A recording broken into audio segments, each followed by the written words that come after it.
Jordan Moore and Keely Orr. Ontario International Airport is a proud sponsor of our USC Trojans. With over 65 daily nonstop flights to destinations throughout the U.S. and abroad, ONT is the easiest way to travel to and from Southern California. Visit flyonto.com/Ontario for more info. Jordan Moore, Keely Orr, and Jane Alukonis joins us now, the new head coach of USC women's soccer. Again, it's a show of debuts this spring. Coach, welcome to the Trojan family, as I said multiple times so far. And you come over from across town. You were an assistant coach at UCLA. So what's the harder adjustment, going from assistant coach to head coach, or UCLA to USC? I think it's been a perfect transition, honestly. All right. I like it here. I didn't have to move. The team's That's fantastic, true. so I'm happy. Thank you for having me. Of course. I mean, like he said, first head coaching job. Are there nerves that come with that, or do you feel like you're poised for this? I used to always joke because I coached little ones, and people would say, "When are you going to be a head coach?" I said, "I'm a head coach." They're just 9 and 10-year-olds, Yeah. 16-year-olds. But True. I feel like I've done a lot of coaching, spent a lot of hours on the pitch, so I'm excited.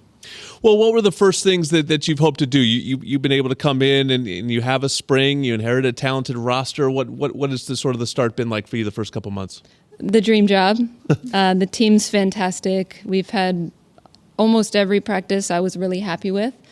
So where we're starting from is not like most head coaches inherit. So I just feel really fortunate. Coach Kadani and his staff did a really, really good job. And the players have brought it every day. So I'm proud. I'm proud of the team. I was really struck by when you first met the team, you told them about your why. And for Trojan fans who haven't heard that, can you explain what your why is? Sure. And they said that was going to be a private moment, and then I started talking, and the cameras were there, so I said, okay, but a lot of people have It resonated, yeah. It did. It Nice really to hit hear. home with people. Yeah. Basically, I shared that when I was young, my mom passed, and my coach was instrumental in just caring for me and making sure that I stayed on the right path.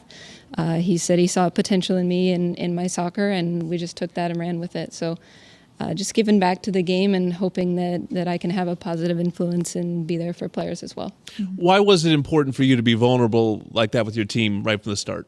I didn't know what else to say. No, I was so pumped because I found out a day earlier that I'd gotten the job, and they said, "Oh, we're going to turn around and announce it quickly." I said, "Oh."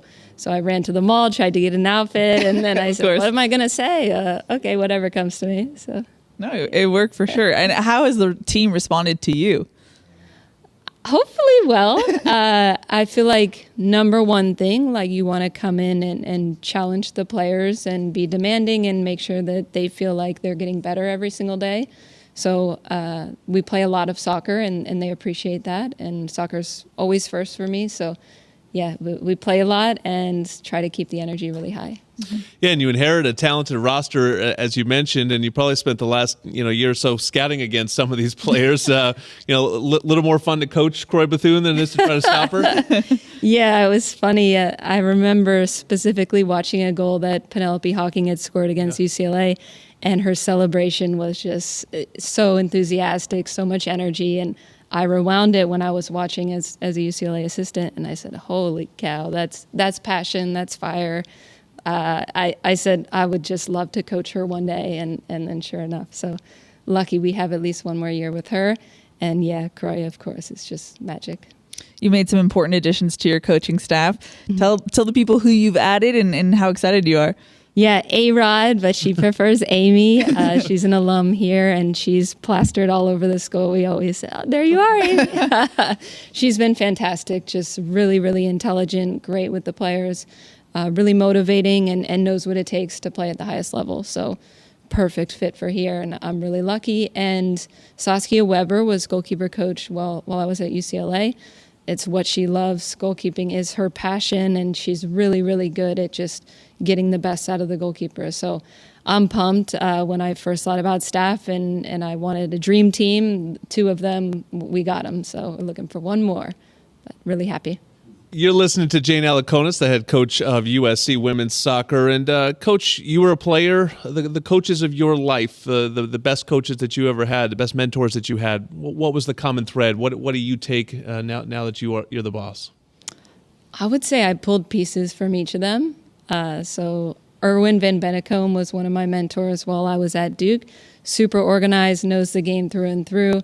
I still talk to him and reach out for insight. Robbie Church is the greatest guy ever, who was my coach at Duke. We recruit together sometimes, and just the way he connects and truly cares about his players is huge. I was just telling someone, a coach that I worked with at UCLA, showed up every game, never thought we were going to lose, just very, very optimistic, positive, always believing in the team. So I've taken little snippets, I think, from each coach that I've worked with, but yeah, few really, really special people that helped me on my way. As you mentioned, you're a 4-year starter at Duke, but you also got your master's at Cambridge. You're a smart cookie over there. What have you learned from your stops? That one, I just wanted to travel a little bit. Okay, honestly. I respect that, yeah. My victory lap. But yeah, just, I don't know. I valued education after going to Duke, like mostly everyone there, just high achievers, working really hard every day. And I try to bring that in my experience from being a teacher into coaching and using it the best I can. What does the Jane Alukonis team play like? Good question, because everyone says the style here is very different than UCLA. I'm kind of in between, I would say, where UCLA will possess and possess and possess, whereas SC, if they can catch you in the counter and attack very quickly and aggressively, they will. I like both. If you can go score, I think you need to go score. But if you need to be patient until something opens up so that you can score, then you do that. But definitely dominating in your face. Keeping it when you need to, but scoring when you can. Nice. All right, that is Jane Alukonis, USC Women's Soccer. They have a little spring season going on, but you can catch them the big time in the fall. USCTrojans.com. Read about the women's soccer team. They have some incredibly talented players. We named a few, but this is a big-time team, and we've got a coach who comes in and is ready to lead them this fall. So welcome to the show. Welcome to the Trojan family. It's great to have you. When we come back, we're going to switch back to football, start our little football roundtable, and look at the spring storylines. You're listening to Trojans Live.